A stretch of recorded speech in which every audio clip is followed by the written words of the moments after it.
abang kakak yang sudah hadir pada kesempatan ini.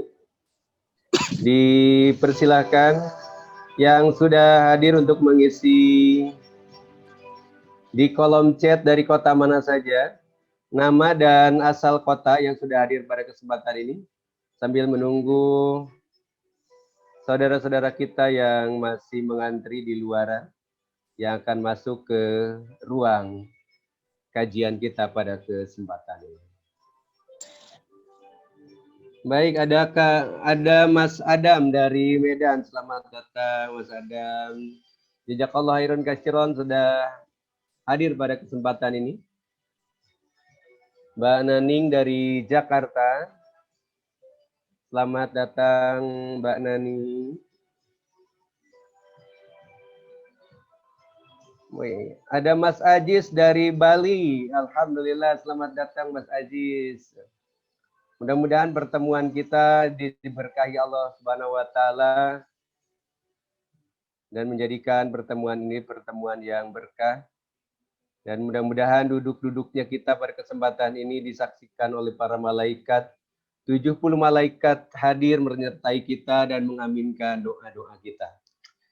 Oleh karena itu kepada saudara-saudaraku sekalian, para donatur yang sudah hadir pada kesempatan ini, sambil kita mengikuti kajian pada kesempatan ini, banyakkan zikir dalam hati-hati kita yang insya Allah akan diaminkan oleh para malaikat yang membersamai kita. Dan mudah-mudahan dengan duduknya kita bersama dalam majelis ilmu ini dan silaturahmi para pecinta anak-anak yatim bersama Pesantren Yatim Indonesia, Allah kabulkan, Allah jauhkan dari berbagai macam bahaya, dan juga Allah kabulkan berbagai macam hajat-hajat Bapak dan Ibu sekalian insya Allah. Baik, yang sudah hadir alhamdulillah baru masuk, masih banyak di luaran yang masih ngantri untuk masuk ke ruangan ini. Ada Mbak Iis dari Majalengka, selamat datang Mbak Iis, dan juga Pak Lukman dari Balikpapan. Assalamualaikum Pak Lukman. Assalamualaikum Pak Lukman. Iya. Oh. Waalaikumsalam warahmatullahi wabarakatuh. Gimana kabarnya Pak Lukman di Balikpapan? Alhamdulillah baik. Alhamdulillah. Jazakallah sudah hadir di pertemuan silaturahmi sore ini. Pada sehat di sana? Alhamdulillah sehat-sehat. Alhamdulillah. Syukron jazakallah. Salam dari Pesantren Yatim Indonesia. Baik, alhamdulillah ada juga dari Pak Hendra dari Bekasi yang sudah hadir pada kesempatan ini.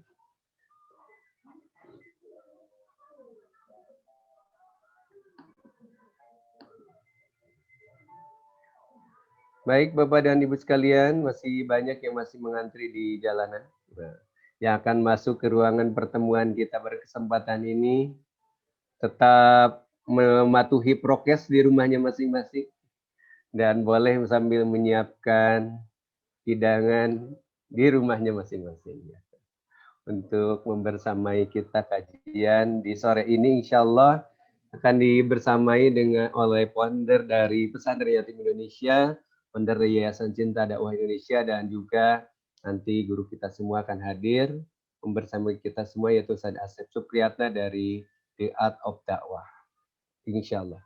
Dan pada kesempatan ini nanti kita akan belajar bagaimana menjadi keluarga Ibrahim. Kita akan belajar menjadi keluarga Ibrahim alaihissalam. Yang mana pada kesempatan ini bertepatan dengan Zulhijjah.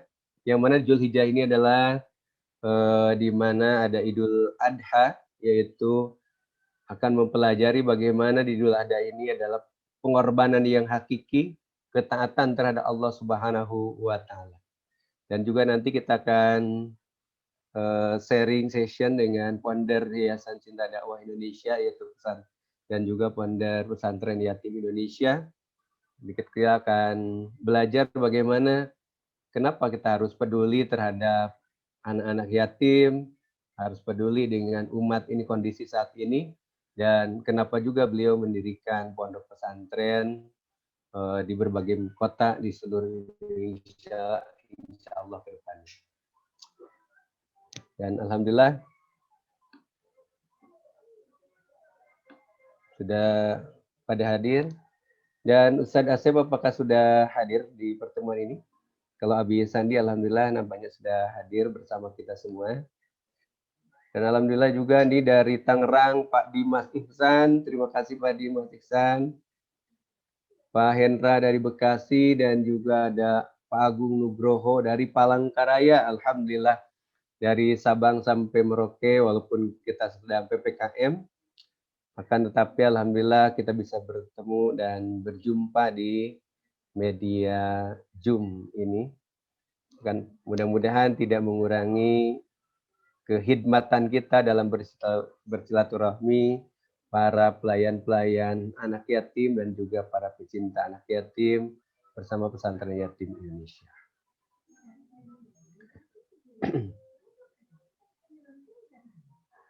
Baik, kita awali saja. A'udzubillahi minasyaitonirrajim. Bismillahirrahmanirrahim. Assalamualaikum warahmatullahi wabarakatuh. Waalaikumsalam warahmatullahi wabarakatuh. Assalamualaikum warahmatullahi wabarakatuh. Alhamdulillahirabbil alamin. Wa bihi nasta'inu ala umuri dunya waddin wa ala alihi washabihi ajmain. Allahumma shalli ala Muhammad bil awalin wal akhirin. Rabbi shrah li sadri wa yassir li amri wahlul 'uqdatam min lisani yafqahu qawli. Rabbi zidna ilman warzuqna fahman bi rahmatika ya arhamar rahimin. Birahmatika ya arhamar rahimin. Walhamdulillahirabbil alamin.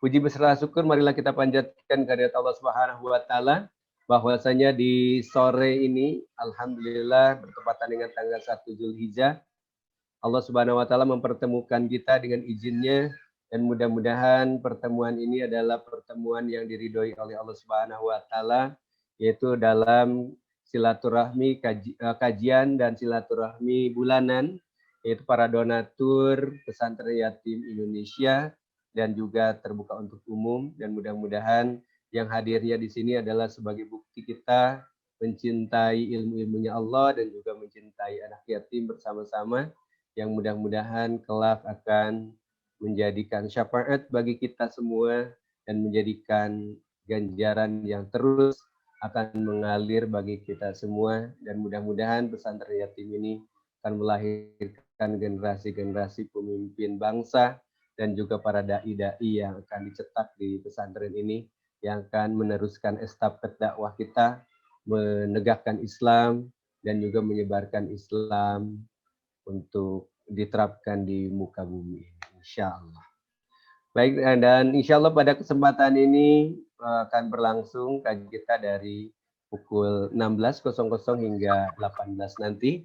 Dan adapun runutan acara yang akan berlangsung pada kesempatan ini, yang pertama pembukaan, kemudian selanjutnya adalah pembacaan ayat suci Al-Quran yang akan dibacakan salah satu santri dari Pesantren Yatim Indonesia, dan kemudian presentasi dari tim Cinta Dakwah Indonesia, dan dilanjutkan dengan materi utama, yaitu materi pertama akan disampaikan oleh founder Yayasan Cinta Dakwah Indonesia dan founder Pesantren Yatim Indonesia, yaitu Abi Sandi Noviandi, dan kemudian materi kedua akan disampaikan oleh guru kita semua, yaitu Ustadz Asep Supriyatna, dan dilanjutkan dengan tanya jawab, dan kita akhiri nanti dengan doa di akhir.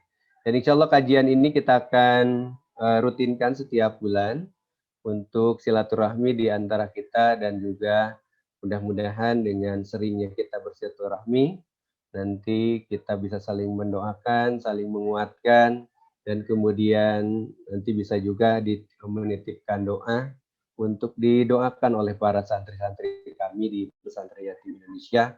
Dan insya Allah setiap hari Jumat sore di pesantren senantiasa mendoakan Bapak dan Ibu sekalian untuk kesehatan, keberkahan, dan juga hal lain dan hajat-hajat Bapak dan Ibu sekalian didoakan secara rutin di waktu mustajab. Dan juga setiap pagi alhamdulillah para santri-santri kami senantiasa mendoakan para donatur di setiap badah subuh dengan pembacaan waqiah dan doa bersama yang dipimpin oleh para ustaz. Baik Bapak dan Ibu sekalian, para donatur yang sudah hadir, mari kita buka pertemuan kita dengan pembacaan basmalah bersama-sama. Bismillahirrahmanirrahim. Baik, untuk selanjutnya itu pembacaan ayat suci Al-Quran yang akan dibacakan oleh santri dari Pesantren Yatim Indonesia.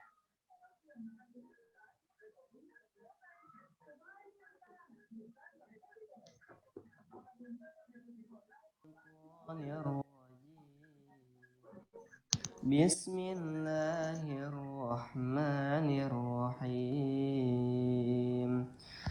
Inna a'tainakal kautsar fashalli li rabbika wanhar. Inna syani'aka huwal abtar. Shadaqallahul azim.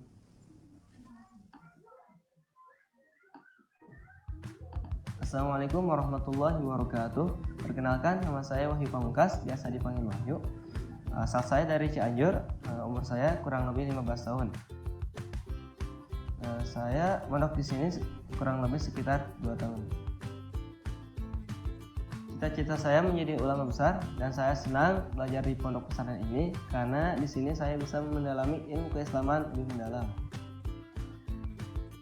Alhamdulillah di sini para asatidz mendukung apa yang saya cita-citakan. Terima kasih kepada kakak-kakak donatur, berkat dukungannya saya bisa mondok di pesantren ini secara gratis. Semoga ilmu yang saya pelajari dan hafalan yang saya miliki bisa menjadi pahala jariah bagi kakak-kakak donatur. Syukron. Assalamualaikum warahmatullahi wabarakatuh.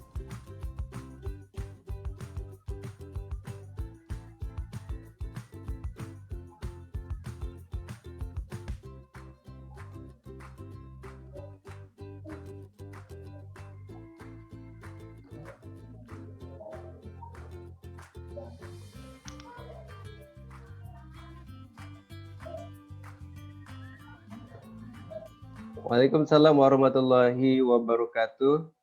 Jazakallah khairan katsiran. Mudah-mudahan dengan pembacaan ayat suci Al-Quran tadi menambahkan keimanan bagi kita semua. Dan kita doakan para santri yang bercita-cita menjadi ulama, menjadikan ulama yang berkah, ulama yang dicintai umat dan juga bermanfaat bagi umat.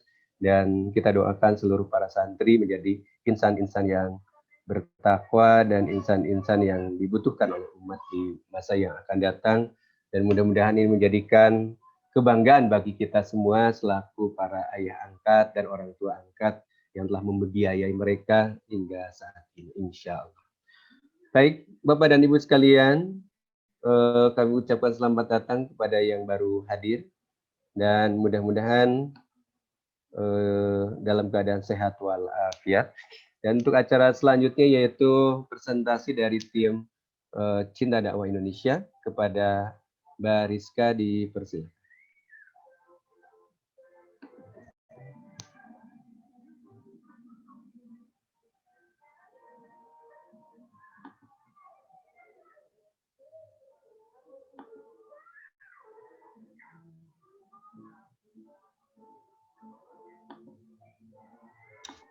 Bentar ya Pak.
Baik, selamat datang kepada Ustadz Asep Supriyatna yang sudah gabung di Assalamualaikum Kang Afan, sehat Kang Waalaikumsalam, Afan. Ustadz, sehat. Waalaikumsalam, sehat. Alhamdulillah.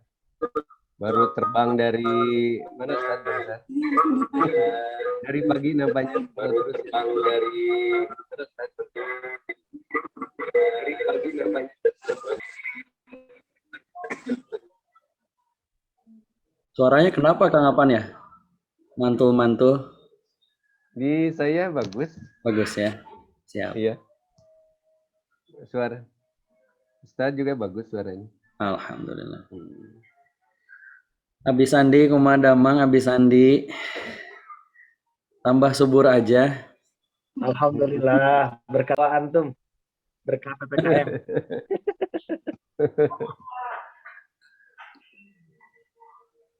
Masya Allah. Alhamdulillah. Bismillahirrahmanirrahim. Assalamualaikum warahmatullahi wabarakatuh. Assalamualaikum warahmatullahi wabarakatuh. Ini, Kameranya tidak ada, Mbak. iya, bentar Pak.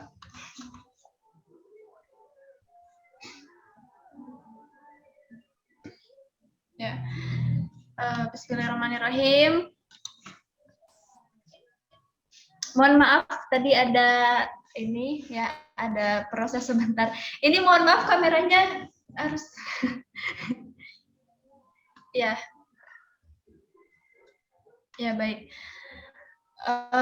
Terima kasih kepada Bapak Apan untuk waktunya memberikan informasi terkait program kurban Pesantren Yatim Cinta Dakwah Indonesia. Perkenalkan sebelumnya, saya Rizka Handayani selaku Customer Service untuk program Kurban Pesantren Yatim Cinta Dakwah Indonesia 2021. Izinkan saya untuk memberikan informasi terkait program kurban yang alhamdulillah banyak sekali antusias dari para mukorib untuk bisa bergabung bersama kami di Cinta Kurban bersama Pesantren Yatim. Ya. Sebelumnya memang kita tahu ya bahwa kurban ini alhamdulillah kita semoga Allah pertemukan kita dengan Hari Raya Idul Kurban nanti. Kurban ini mengajarkan kita gitu ya sebelumnya bahwa bagaimana kita berbagi rezeki yang kita punya kepada sesama, itu yang kita harus tahu. Lalu mengajarkan juga kurban ini arti ikhlas gitu dalam menjalankan ketaatan sebagaimana yang dicontohkan Nabi Ibrahim alaihissalam. Itu pun kita harus tahu ya. Terus yang terakhir itu yang terpenting adalah bagaimana kita menjadi umat yang bertakwa kepada Allah Subhanahu wa taala. Amin ya Allah ya rabbal alamin. Nah, lalu ini ada 6 alasan kenapa harus kurban bersama pesantren yatim. Nah, kenapa ya harus berkurban bersama kami? Ini ada 6 alasannya.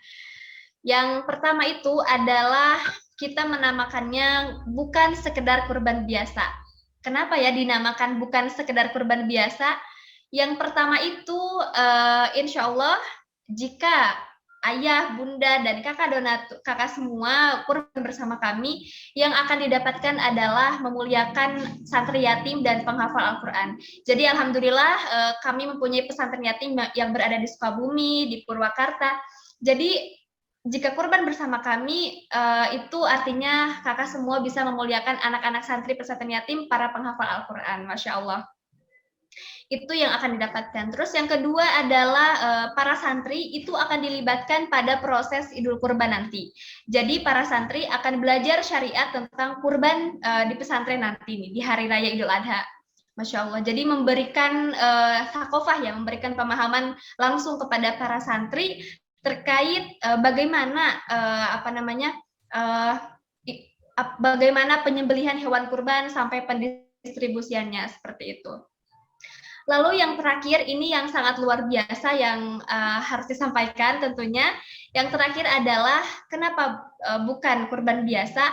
Karena jika kakak semua berkurban bersama kami, itu artinya sama dengan kakak sudah wakaf untuk pembangunan masjid pesantren yatim, Masya Allah. Jadi semua sudah ikut wakaf ya Kak, jika kurban bersama kami untuk pembangunan masjid pesantren yatim gitu. Makanya dinamakan dengan bukan sekedar kurban biasa. Lalu nah, yang kedua mensupport program pesantren yatim. Jadi kami itu mempunyai bidang usaha di peternakan yang disebut dengan Kochida Farm. Nah, jika kakak berkurban bersama kami, itu tandanya kakak sudah mensupport program pesantren yatim yang memang ingin kami wujudkan pesantren yatim yang mandiri, seperti itu. Lalu yang ketiga adalah pelaksanaannya tentu sesuai dengan syariat. Jadi kami sangat fundamental gitu ya bagi kami bahwa pelaksanaan Idul Kurban nanti harus pelaksanaannya sesuai dengan syariat. Jadi tidak abal-abal gitu ya, untuk pelaksanaannya memang sesuai dengan syariat bersama ustadz di sana. Seperti itu. Lalu yang keempat, pendistribusiannya tepat sasaran sampai ke pelosok desa. Jadi insya Allah untuk pendistribusiannya itu kami akan prioritaskan untuk yang di pelosok desa Kak, di pesantren-pesantren di daerah Sukabumi ya, lalu di pedesaan, terus tentunya akan kami distribusikan kepada masyarakat yang terdampak COVID ataupun para ustadz di sana. Masya Allah. Jadi insya Allah untuk pendistribusiannya kami akan tepat sasaran dan akan memberikan informasi kepada para muqorib distribusinya kemana aja sih, seperti itu. Jadi insya Allah amanah. Nah, lalu yang kelima, hewannya yang berkualitas. Kenapa disebut hewan yang berkualitas? Karena hewan kurban yang kami berikan itu adalah kurban hasil ternak sendiri. Dan kemarin sudah ada dari Dinas Peternakan Kabupaten Sukabumi untuk melihat bagaimana peternakan di sana. Dan insya Allah hewannya gemuk, ganteng, bersih, seperti itu. Jadi karena kami memang profesional di bidang itu ya, dan sudah dalam QC atau quality control hewan kurban di bawah pengawasan Dinas Peternakan tadi, di bawah pengawasan Dinas Peternakan Kabupaten Sukabumi. Jadi insya Allah hewannya berkualitas semua ya Kak. Lalu yang terakhir adalah nah, insya Allah untuk para kakak semua yang ingin berkurban bersama kami, nanti akan ada sesi didoakan santri yatim. Jadi nanti ketika kakak sudah mau berkurban bersama kami, menitip doa kepada kami, dan insya Allah kami aminkan bareng-bareng bersama santri yatim di pesantren ya. Seperti itu. Insya Allah Allah kabulkan doanya. Amin ya Allah rabbal alamin. Nah, itu 6 alasan kenapa kakak harus berkurban bersama pesantren yatim. Nah, lalu ini adalah price list untuk hewan kurban domba ya Kak. Bisa kakak lihat di layar handphone atau laptopnya. Nah, ini untuk price list domba ya. Yang pertama itu kami mempunyai 4 tipe. Yang pertama tipe peduli, untuk bobotnya sendiri 25 kg dan harganya 2,5 juta. Ini sudah termasuk biaya perawatan, biaya pendistribusian, biaya penyembelihan, dan plus sudah include wakaf 50.000 untuk pembangunan pesantren yatim di Sukabumi. Masya Allah. Nah, terus yang kedua ada tipe berbagi Kak. Bobotnya itu up 30 kg. Nah, untuk harganya 3 juta. Untuk tipe manfaat up 35 kg, harganya 3,5 juta. Lalu ada tipe berkah.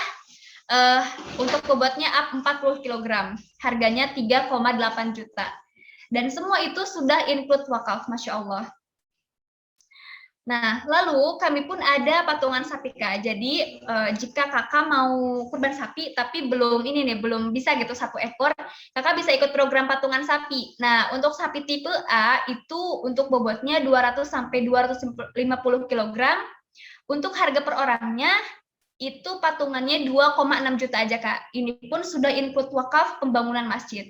Nah, untuk tipe B itu harga per orangnya 3 juta rupiah gitu. Ini semua sudah include wakaf ya Kak.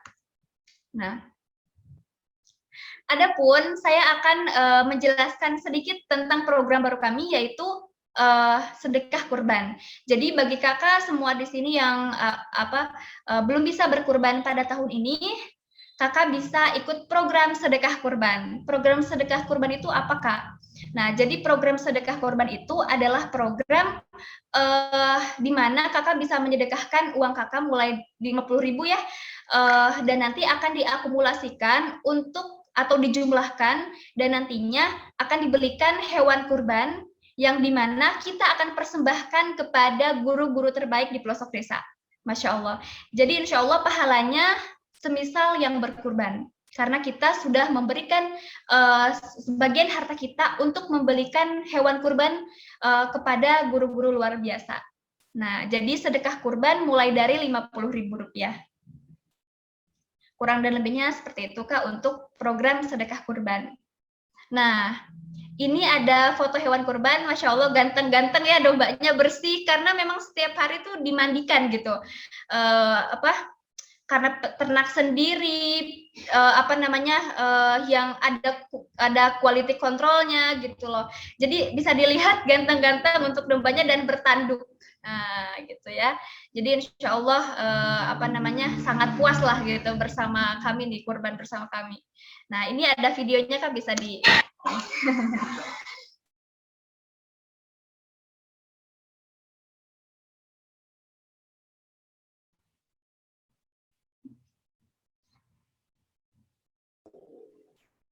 Nah, itu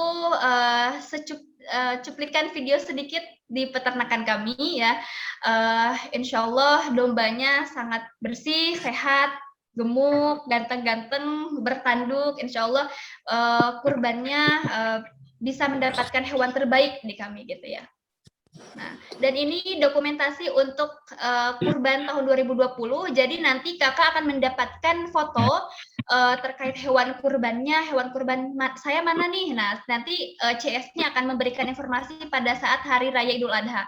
Difotokan untuk hewan kurbannya dan juga diberikan dokumentasi ketika penyembelihan. Nah, jadi memang insya Allah amanah ya Kak. Untuk dokumentasi tahun 2020. Nah, baik, itu saja yang bisa saya sampaikan terkait program kurban. Kami doakan mudah-mudahan kakak semua yang mempunyai niat berkurban pada tahun ini, Allah mudahkan ikhtiarnya agar bisa berkurban pada tahun ini, tentunya bersama kami, bersama Pesantren Yatim Cinta Dakwah Indonesia. Mohon maaf kurang dan lebihnya. Wassalamualaikum warahmatullahi wabarakatuh. Waalaikumsalam warahmatullahi wabarakatuh. Baik, terima kasih Bapak dan Ibu sekalian. Itu adalah penjelasan program dari program Idul Adha, itu korban bersama Pesantren Yatim Indonesia. Mudah-mudahan kakak-kakak donatur bisa bersama-sama dengan Pesantren Yatim untuk berkorban bersama dan sekaligus double pahala memuliakan anak yatim, bisa menikmati daging kurban dan juga pelaksanaan kurban di Pesantren Yatim Indonesia. Baik Bapak dan Ibu sekalian, kami ucapkan selamat datang kembali bagi yang baru gabung pada kesempatan ini. Dan untuk acara selanjutnya insya Allah yaitu penyampaian materi. Yang pertama adalah akan disampaikan oleh founder dari Pesantren Yatim Indonesia yaitu Abi Sandi Noviandi. Assalamualaikum Abi. Waalaikumsalam. Sehat, Ustaz? Alhamdulillah. Gimana sebaliknya, Ustaz? Alhamdulillah, luar biasa. Baik, pada kesempatan ini dipersilahkan Ustaz menyampaikan materi pertama, yaitu menyapa para donatur terlebih dahulu yang sudah hadir pada kesempatan ini dari Sabang sampai Merauke. Alhamdulillah, sudah hadir beberapa para donatur yang berkesempatan hadir pada kesempatan ini. Waktu dan tempat dipersilahkan. Baik, bismillahirrahmanirrahim. Assalamualaikum warahmatullahi wabarakatuh. Alhamdulillahilladzi arsala rasulahu bil huda wa dinil haqqi yudhhiru 'ala dini wa kafa billahi shahida. Qala Rasulullah sallallahu alaihi wasallam, khairun nas anfa'uhum linnas. Sahabat semua, ayah, bunda, kakak, donatur dan kaum muslimin yang Allah muliakan dan yang Allah rahmati. Alhamdulillah pada kesempatan sore hari ini kita bisa bertemu walaupun belum bisa bertatap muka langsung, masih menggunakan jejaring sosial media via Zoom meeting, tapi semoga tidak mengurangi keberkahan di majelis kita pada kesempatan sore hari ini. Sholawat serta salam semoga terlimpah curah kepada baginda besar Nabi Muhammad SAW. Kepada guru saya, Ustadz Asep Supratna, izinkan saya terlebih dahulu menyampaikan sepatah dua kata, semoga berkenan, dan semua semoga dalam keadaan sehat walafiat, dan semoga Allah hindarkan dari wabah COVID. Bagi yang sedang proses isolasi mandiri, semoga Allah sehatkan, dan tentunya Allah segera hilangkan wabah dari Indonesia kita ini, supaya kita bisa beraktivitas normal kembali, insya Allah. Ayah bunda kakak, pada kesempatan sore hari ini temanya sangat sungguh luar biasa terkait dengan belajar dari keluarga Nabi Ibrahim alaihissalam. Ini luar biasa. Nabi Ibrahim ini termasuk Nabi dan Rasul yang terkategori ulul azmi ya. Jadi termasuk Nabi dan Rasul yang mengalami ujian yang sangat berat. Jadi ada 5 Nabi, salah satunya adalah Nabi Ibrahim alaihissalam. Kenapa begitu berat ujian bagi Nabi Ibrahim? Karena Nabi Ibrahim ini diuji dengan sesuatu yang luar biasa. Ketika kita memang mewakafkan diri, berjual beli dengan Allah, berkomitmen untuk menjadi pengemban dakwah, tentu ada sebuah konsekuensi yang harus kita terima, yaitu berbagai ujian kehidupan, dan itu dilewati dengan luar biasa oleh Nabi Ibrahim dan keluarganya. Nabi Ibrahim itu usianya sangat luar biasa, sudah bisa dibilang luar biasa, sudah sepuh ya, tapi belum diberikan keturunan oleh Allah Subhanahu wa taala. Nah, Nabi Ibrahim itu sangat menantikan, berharap memiliki keturunan, tapi ternyata tidak diberikan di istri pertamanya, yaitu namanya Ibunda Siti Sarah ya. Dan kemudian karena memang tidak kunjung diberikan keturunan, maka istri pertama Nabi Ibrahim menyarankan Nabi Ibrahim untuk menikahi budaknya namanya Siti Hajar. Dan ternyata dari Siti Hajar inilah Nabi Ibrahim diberikan keturunan oleh Allah Subhanahu wa taala. Dan ketika diberikan keturunan, Masya Allah, Sarah, istri pertamanya Nabi Ibrahim, itu cemburu gitu kan, sehingga mendapatkan perintah dari Allah Subhanahu wa taala untuk mengantarkan Siti Hajar ke namanya sekitaran Mekah berarti kalau sekarang ya. Dan luar biasanya ketika sampai di sana, Nabi Ibrahim diperintahkan oleh Allah Subhanahu wa taala untuk meninggalkan anak yang dinantinya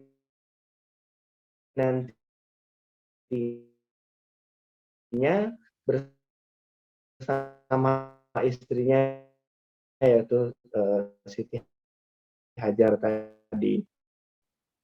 Luar biasa pengorbanan Nabi Ibrahim. Bayangkan anak yang dinanti itu. Siti Hajar bertanya kepada Nabi Ibrahim, kenapa engkau tinggalkan aku di padang pasir seperti ini gitu kan? Tapi Nabi Ibrahim dan anaknya. Kemudian Siti Hajar bertanya lagi, apakah ini adalah perintah dari Rabbku, katanya gitu kan? Dan Nabi Ibrahim mengatakan, benar, ini adalah perintah Rabbku. Dan luar biasanya, inilah didikan yang luar biasa dari Nabi Ibrahim kepada istrinya, bahwa segala sesuatu yang diperintahkan oleh Allah Subhanahu wa taala hari yang lapang gitu. Nah, dari situlah Siti Hajar menerima keputusan Nabi Ibrahim untuk meninggalkan dirinya dan anaknya di padang pasir karena kehausan Siti Hajar mencari sumber mata air. Ya. Beliau berlari dari Safa ke Marwa sebanyak 7 kali. Mencari apakah ada orang yang lewat dan membawa air. Kemudian terus bolak-balik gitu kan. Apa yang terjadi ketika itu Siti Hajar berharap kepada ada manusia yang lewat gitu. Ternyata di putaran yang ketujuh itu, di bolak-balik yang ketujuh itu, Siti Hajar sadar, sudah saatnya aku sepertinya salah berharap kepada manusia. Aku hanya akan berharap kepada Allah Subhanahu wa Ta'ala. Yang tadinya Siti Hajar mencari sumber mata air antara Safa dan Marwa, ternyata Allah memberikan air itu di bawah kakinya Nabi Ismail, gitu kan. Jadi luar biasa. Yang sekarang kita kenal dengan air Jam-Jam. Jadi cerita air Jam-Jam ini tentang perjuangan Siti Hajar mencari air, dan Allah kabulkan, gitu kan. Nah, itulah di sini kita akan belajar terkait dengan ikhtiar. Ikhtiar itu bukanlah sebuah penentu hasil, ya, tapi izin dan ridho Allah lah yang menentukan. Gitu. Kita bisa berikhtiar kemanapun, bagaimanapun, sampai jungkir balik seperti apapun, ternyata airnya ada di bawah kaki Nabi Ismail. Luar biasa. Artinya disinilah bentuk pembelajaran pertama bahwa kita sebagai hamba Allah Subhanahu wa Ta'ala tidak boleh menuhankan ikhtiar, tapi menjadikan Allah sebagai satu-satunya harapan, dan tentu ikhtiar adalah bentuk ikhtiar kita menjemput izin dan ridho Allah. Tapi ikhtiar ini bukan penentu, ya. Ikhtiar ini hanya wasilah. Allah ridho dan izinkan kita mendapatkan apa yang kita ikhtiarkan. Oleh karena itu, ketakwaan menjadi sesuatu yang penting. Ya, ketakwaan menjadi sesuatu yang penting untuk kita terapkan dalam kehidupan kita sehari-hari, agar kita mendapatkan pertolongan dan perhatian dari Allah Subhanahu wa Ta'ala. Nah, kemudian kita melihat juga, gitu kan, ketika Nabi Ismail ini beranjak dewasa, kemudian Nabi Ibrahim mendapatkan mimpi bahwa Allah memerintahkan untuk menyembelih Nabi Ismail. Ini juga ujian yang sangat berat. Bayangkan, sesuatu yang sangat dicintai, sesuatu yang dinanti-nanti puluhan tahun, kemudian ketika didapatkan harus dikurbankan, ya. Bahkan dikurbannya bukan diberikan kepada orang lain, menyembelih anak sendiri gitu loh, ya.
Muhammadin wa ala alihi wa sahbihi ajma'in, amma ba'd.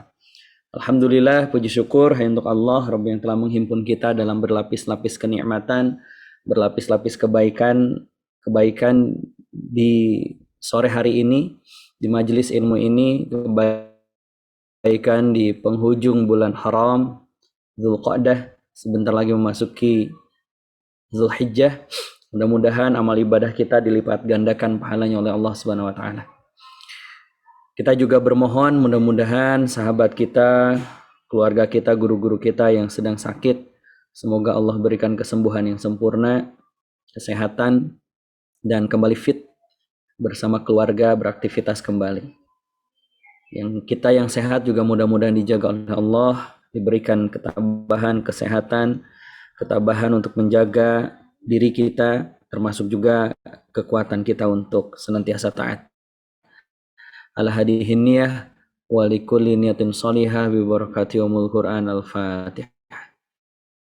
A'udzu billahi minasyaitonir rajim. Bismillahirrahmanirrahim. Maliki yaumiddin. Iyyaka na'budu wa iyyaka nasta'in. Ihdinas siratal mustaqim. Siratal ladzina an'amta 'alaihim ghairil maghdubi 'alaihim waladdallin. Amin ya rabbal alamin. Salam dan salawat tentunya mudah-mudahan tetap terlimpah ruah kepada junjungan kita baginda Rasulullah Muhammad sallallahu alaihi wasallam, juga kepada keluarga, sahabat dan umatnya hingga akhir zaman. Baik, Abi Sandi, Kang Sandi yang dimuliakan oleh Allah, Kang Apan, Bapak, Ibu-ibu, kakak-kakak semuanya, teman-teman semuanya. Alhamdulillah kita bisa berzumpa kembali di sore hari ini. Mudah-mudahan ini menjadi sore yang penuh dengan kebaikan dan keberkahan. Bagi Bapak, Ibu-ibu yang tidak ada kendala sinyal atau kondisi, silahkan bisa mengaktifkan videonya biar kita juga bisa bertatap muka, bersilaturahmi dan merupakan adab dalam majelis ilmu. Kalau offline kan adabnya duduk di hadapan guru. Kalau sekarang saya duduk di hadapan guru saya, Kang Sandi, Abi Sandi. Lihat aja jenggotnya. Ya Allah, dari sini udah penuh. Kang Apan juga diikutin. Mas Dimas juga sama tuh, kayaknya udah ikut ketularan ya. Kalau saya sama Pak Gusman tipis-tipis dikit lah, sikit-sikit ya. Alhamdulillah ini menjadi sore yang penuh dengan kebaikan insya Allah. Izin pada kesempatan sore hari ini mudah-mudahan saya bisa menyampaikan amanah yang dititipkan kepada saya dari Kang Apan dan juga Kang Sandi. Kang Sandi ini salah satu inspirator yang bagi saya, Allah Rabbi, ini anak muda gitu kan. Ya dibandingkan saya muda gitu kan. Kalau dibandingkan Kang Apan ya tentu ya mirip lah 11-12. Tapi dibandingkan saya, beliau lebih muda, artinya saya lebih tua maksudnya.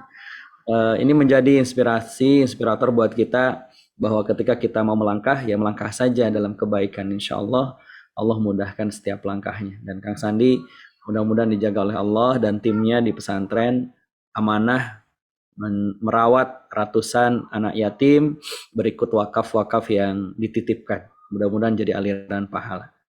Baik, teman-teman sekalian, tema kita pada sore hari ini belajar menjadi keluarga Ibrahim. Udah kelihatan Kang Apan slide-nya? Sudah, Ustaz. Alhamdulillah, alhamdulillah. Ya, mudah-mudahan ini pahalanya juga mengalir buat Kang Apan. Slide-slide-nya bagus kalau Kang Apan itu ya. Baik, menjadi keluarga Ibrahim. Teman-teman sekalian yang dimuliakan oleh Allah, apa sih rasanya kalau nama kita disebut sama pejabat, sama presiden misalnya, sama gubernur? Wah, kita tuh bahagia banget ya. Bahagia banget. Apalagi kalau nama kita disebut sama Allah. Wah, itu lebih lagi gitu kan. Kapan pernah nggak disebut namanya sama Allah? Harapannya. Dan memang ketika nama kita disebut gitu kan oleh siapapun lah, oleh orang di dunia, maksudnya oleh hamba-hamba Allah di dunia, kita sudah bahagia. Apalagi kalau yang menyebutnya Allah, itu menandakan bahwa nama kita itu istimewa, sosok kita itu istimewa. Sebagaimana misalkan dalam surah Al-Ahzab, Allah Subhanahu wa taala berfirman, "Innallaha wa malaikatahu yusholluna 'alan nabi." Sesungguhnya kata Allah, Allah dan para malaikatnya bersalawat. Bersalawat kepada siapa? Kepada Nabi Muhammad SAW. Menunjukkan bahwa pribadi Rasul, sosok Rasul itu adalah sosok yang istimewa di hadapan Allah dan para malaikatnya. Sampai Allah memerintahkan tidak hanya Allah dan malaikat yang bersalawat, ya ayyuhalladzina amanu sallu. Allah memerintahkan kepada seluruh orang yang beriman untuk bersalawat kepada Nabi Muhammad SAW. menggambarkan istimewanya Rasulullah.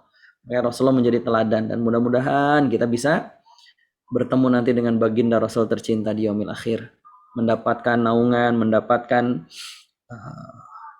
minum dari telaga beliau, dan mudah-mudahan kita diberikan syafaat oleh beliau. Amin ya rabbal alamin.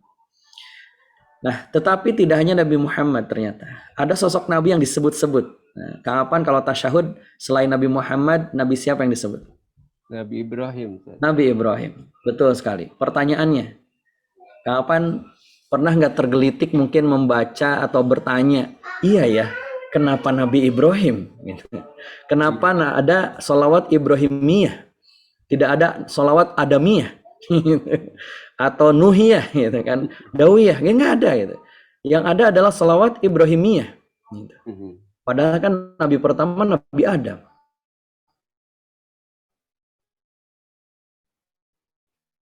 Nggak ada sholawat kepada Nabi Isa misalnya.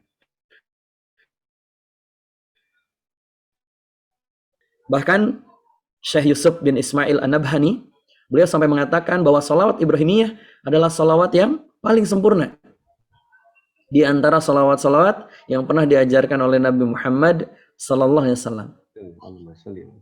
Kira-kira kapan, kenapa ya? Kok Nabi Ibrahim yang ada dalam sholawat? Bukan Nabi Daud. Pas. Emang ujian. Pas saya juga jadi kepikiran gitu ya. Iya, dulu saya betul Kang Evan. Saya ketika mulai mengkaji Islam, saya penasaran juga. Iya juga ya. Kenapa Nabi Ibrahim ada dalam sholawat ketika kita sholat? Yang itu kita ulang setiap hari 5 kali minimal. Sholat 5 waktu. Belum lagi di sholat-sholat sunnah yang lain. Kenapa tidak Nabi yang lain yang disebut oleh Rasulullah SAW sebagai doa dalam bertanya kepada salah seorang guru saya? Beliau mengatakan salah satunya adalah karena Nabi Ibrahim adalah Nabi Muhammad dan Nabi Ibrahim adalah dua-duanya keluarga yang dua-duanya ini kompak taatnya kepada Allah. Dua keluarga kepada Allah. Contoh misalkan, Nabi Ibrahim itu punya saudara. Salah satunya adalah putra ponakannya, Nabi Lut. Pertanyaannya, apakah kompak keluarganya Nabi Lut beriman, Kang Apan? Tidak. Tidak. Gitu. Bahkan Nabi Adam sekalipun, putranya saling bunuh. Betul kan? Betul. Nabi Nuh juga begitu. Tidak semua anggota keluarganya kompak. Ada yang beriman istrinya beriman, Fir'aunnya tidak. Ada keluarga yang beriman, suaminya Nabi Nuh misalkan, istrinya tidak mau beriman. Dan juga anaknya. Tapi ada keluarga Nabi, anak, istri, semuanya beriman. Nah, kira-kira kalau ibu-ibu pilih jadi keluarga mana, Bu? Keluarga Nabi Nuh, keluarga Nabi keluarga Fir'aun atau keluarga Nabi Ibrahim? Ibu-ibu pilih keluarga mana, Bu?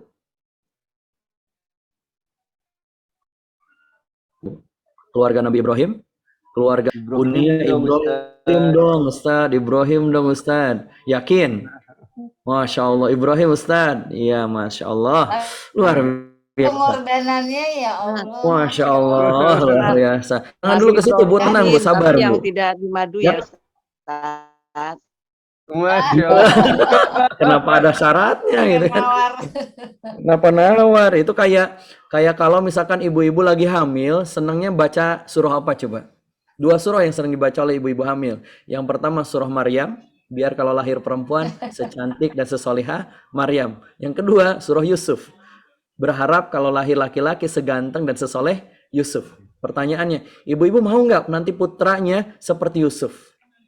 Kenapa? Diuji didengki oleh saudaranya, diceburin ke dalam sumur, dijadiin budak, dijual, lalu dipenjara. Jangan Ustaz kalau begitu Ustaz. Solehnya aja gitu kan. Atau kalau perempuan mau nggak seperti nasibnya Siti Maryam. Kenapa? Belum bersuami tapi diberikan putra sampai kemudian difitnah berzina, diusir dari kampungnya. Kalau gitu enggak Ustaz gitu kan. Kita seolah-olah jadi nggak komplit kita mengambilnya. Inginnya yang baik-baiknya aja. Enak-enak. Astagfirullahaladzim. Betul nggak? Yang telur nggak? Yang buruk-buruknya kayaknya enggak deh. Yang ujian-ujiannya berat enggak deh. Enggak Bu, kalau kita mau seperti Nabi Yusuf ya sepaket gitu loh. Kalau kita mau seperti Maryam ya sepaket gitu. Kalau kita seperti Ibrahim juga sepaket. Ya udah, itu disimpan dulu ya. Nanti di kajiannya Kang Apan ya, bukan saya nanti yang berbicara ya. Khawatir jadi fitnah buat Pak Gusman ya. Baik, apa yang bisa kita pelajari dari Ibrahim? Ibrahim adalah keluarga yang sabar. Ibrahim adalah keluarga yang begitu luar biasa. Bahkan Nabi Ibrahim dimuliakan oleh Allah di dalam surah As-Saffat ya, dalam ayat yang ke 108 dan 109. Allah Subhanahu wa taala berfirman, a'udzubillahi minasyaitonirrajim, wa tarakna 'alaihi fil akhirin, dan kami abadikan untuk Ibrahim di kalangan orang-orang yang datang kemudian, termasuk kita salah satunya. Salamun ala Ibrahim. Selamat sejahtera bagi apa? Karena beliau adalah keluarga yang kompak sabar. Dengan istri ada sedikit apa namanya? Ya, namanya juga di madu ya, dan pasti tahu Kang Apan bagaimana cara memilih madu yang asli dengan madu yang palsu. Oh iya. Tinggal dibawa ke rumah. Iya. Kalau istri di rumah marah itu berarti madunya asli. Iya. Keluarganya kompak. Nabi Ibrahim itu kompak. Kompak dalam apa? Kompak dalam ketaatannya, kompak dalam kesabarannya. Tapi saya akan sedikit singgungnya kalau tadi Abi Sandi dari ketaatannya, saya dari kesabarannya. Kompak dalam sabar. Sabar hal apa sih yang Ibrahim dan istri tercintanya ini ajarkan kepada kita dan ini menjadi teladan buat kita. Yang pertama, apa pelajaran dari keluarga Ibrahim adalah kompak sabarnya dalam doa dan menunggu jawaban atas doanya. Nah, bedanya dengan kita, kalau kita berdoa sering gurung gusuh. Sering nggak sabaran, pingin segera dikabulkan. Padahal belum tentu itu yang terbaik buat kita. Belum tentu cepatnya dikabul itu baik buat kita. Allah menunggu, Allah menunda, Allah menjeda doa kita. Bisa jadi karena Allah faham kapan doa itu harus bukan kalau paham, karena Allah faham betul kapan doa itu harus dikabulkan oleh Dia.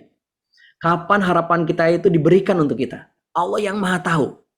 Misalkan kita pingin motor, anak kita pingin motor, langsung dikasih nggak? Belum tentu, tergantung anak kita usianya berapa. Kalau anak kita usianya SD, nggak dikasih kita. Tapi kan mama aku mau ke sekolah pakai motor. Enggak. Mohon itu. Enggak. Mama jahat. Bodoh amat. Gitu kan. Enggak. Kenapa? Apakah kita karena tidak sayang? Bukan, justru karena sayang kita tunda. Ketika berdoa juga begitu. Ibrahim bertahun-tahun menikah dengan Siti Sarah.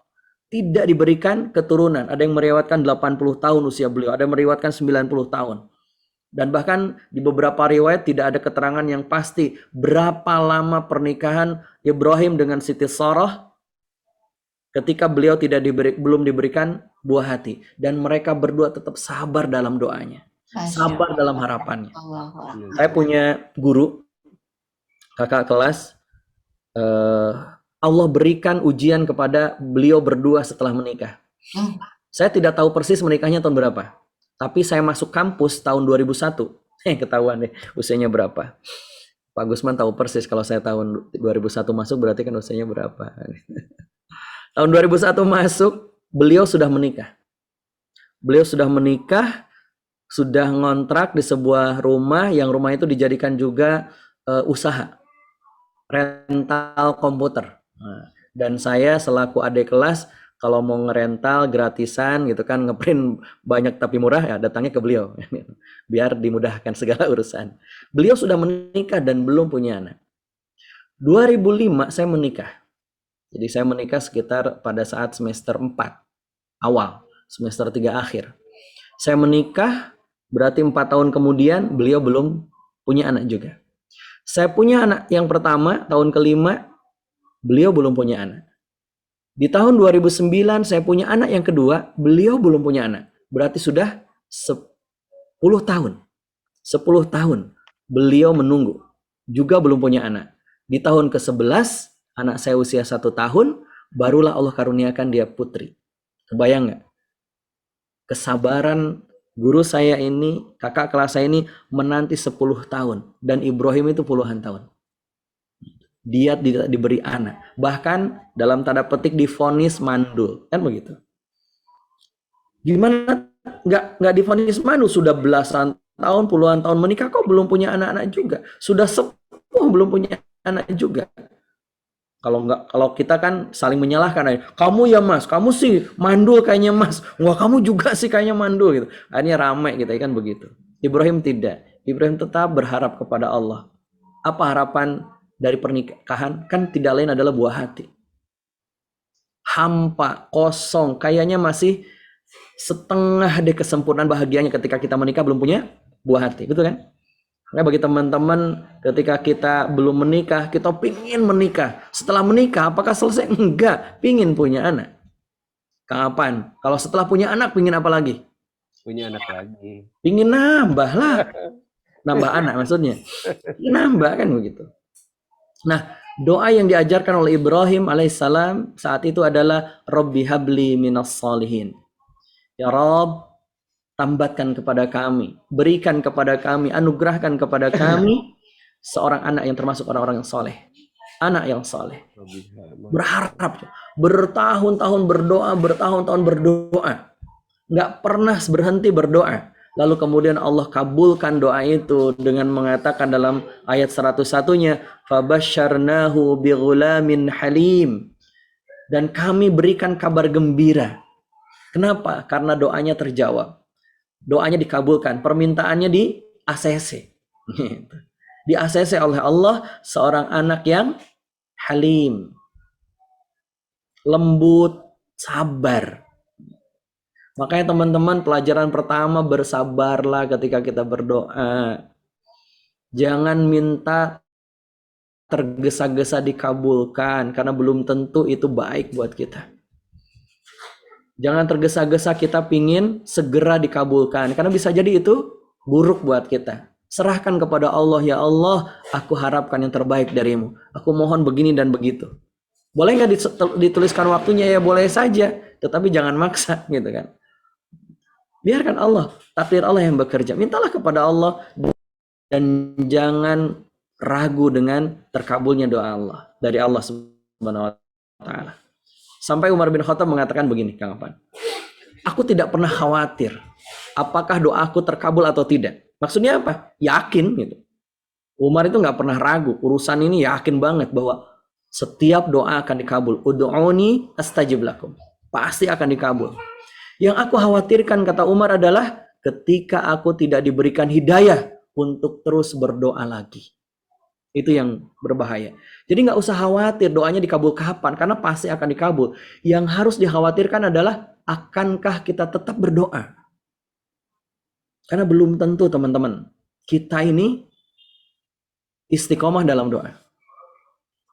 Saya merasakan di pandemi ini, di tahun 2020-2021 itu terasa banget. Terpaan demi terpaan.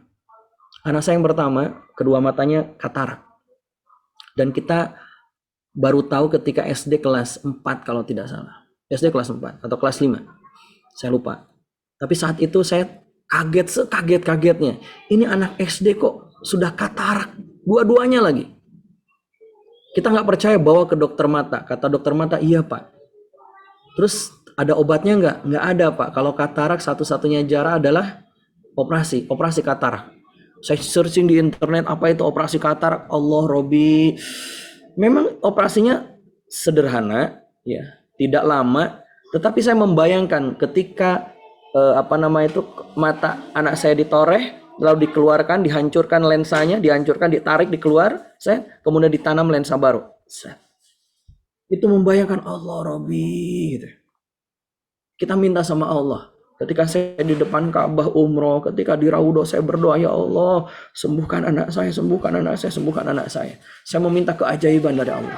Setiap minum air zam-zam, ya Allah, sembuhkan anak saya, sembuhkan anak saya. Saya bermohon kepada Allah di setiap sholat saya, di setiap kesempatan saya, bahkan ketika tawaf, saya sengaja bawa air, saya bawa tawaf, berlari-lari, ya Allah.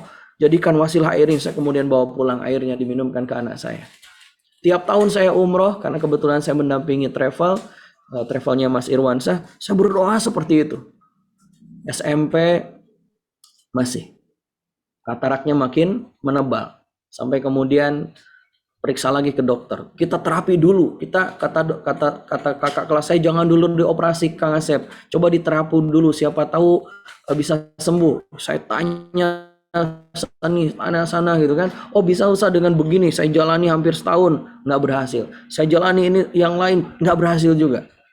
Sampai kemudian saya bawa ke Bandung. Saat itu pas aksi 212. Saya masih ingat. Pas aksi 212. Kebetulan saya di Bandung di Rumah Sakit Cicendo, kalau tidak salah saat itu. Saya nggak bisa ikut aksi, lalu kemudian dokter mengatakan, Pak, ini kataraknya sudah 7 operasi besok dok. Kita cek dulu ke dokter anak, jadi harus dicek dulu ke dokter anak. Dan qadar Allah saat itu anak saya lagi flu. Dan kata dokter anak, nggak boleh Pak, kalau lagi flu, lagi sakit seperti ini dioperasi. Akhirnya kita pulang lagi ke Bogor. Di tengah perjalanan Allah uji lagi gitu. Mobil saya, mohon maaf, mesinnya meledak.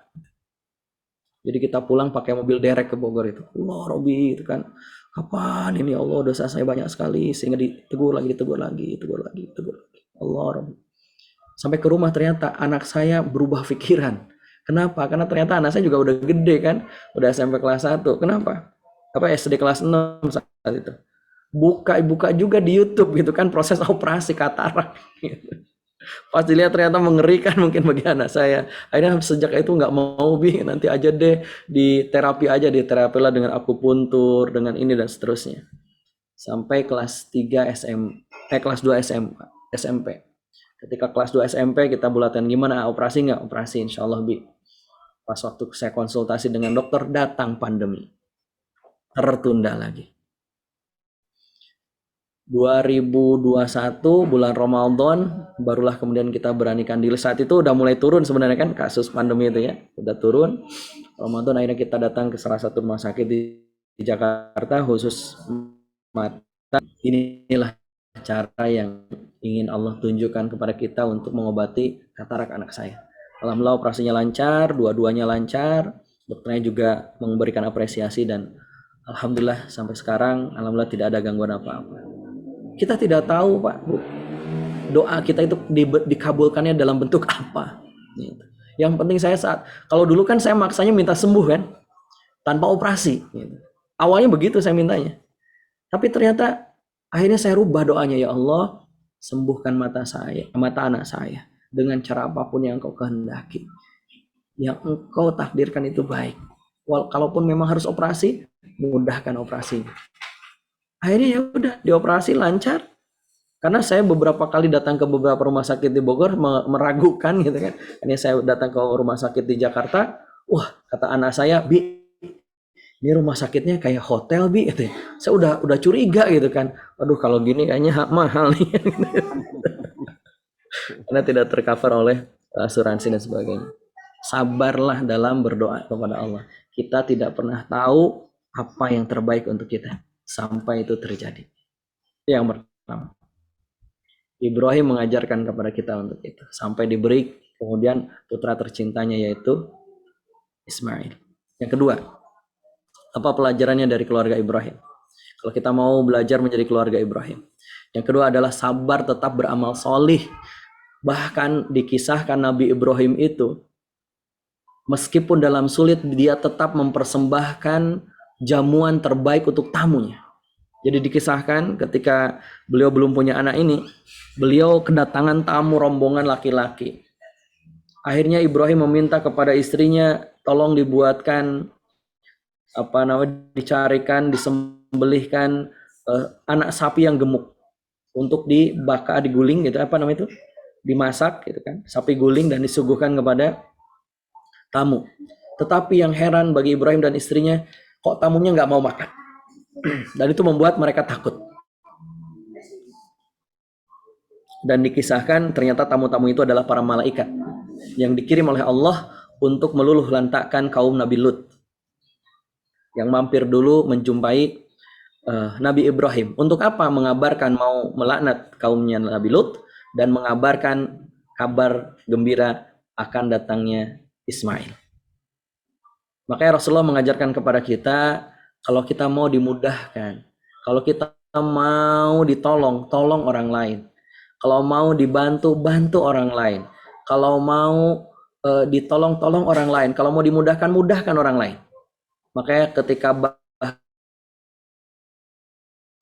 itu memuliakan tamu pun, Rasulullah mengajarkan kepada kita. Allah mengatakan, barang siapa yang memudahkan urusan saudaranya di dunia, Allah mudahkan urusan dia di dunia dan akhirat. Maka teman-teman, program kurban misalkan, ayo berkurban. Berkurbanlah. Kenapa? Membantu orang lain.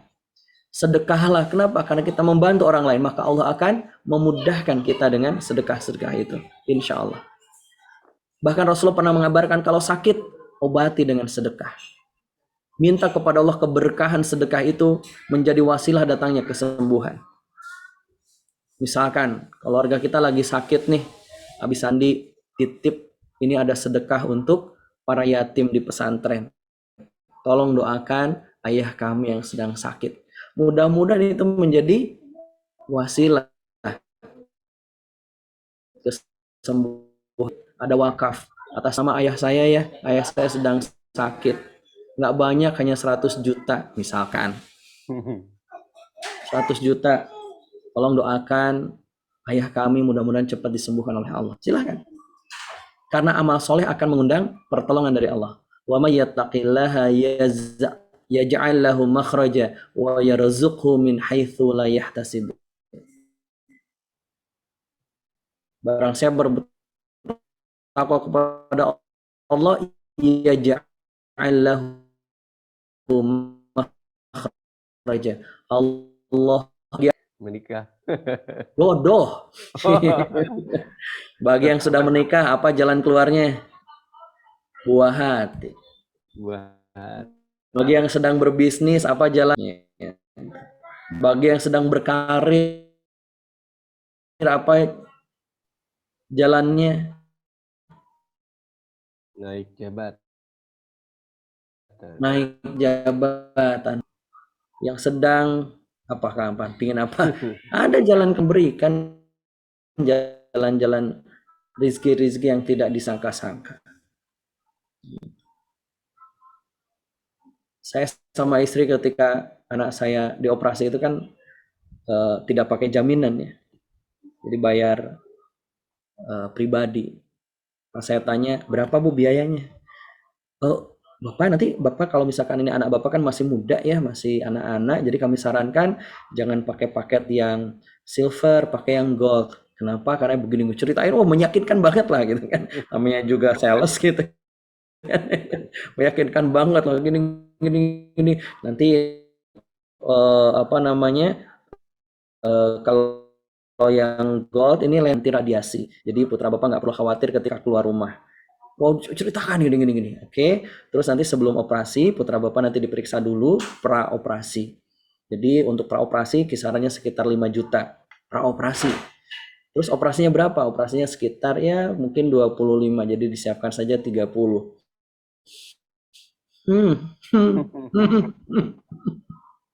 Dua itu Bu, bukan satu Pak.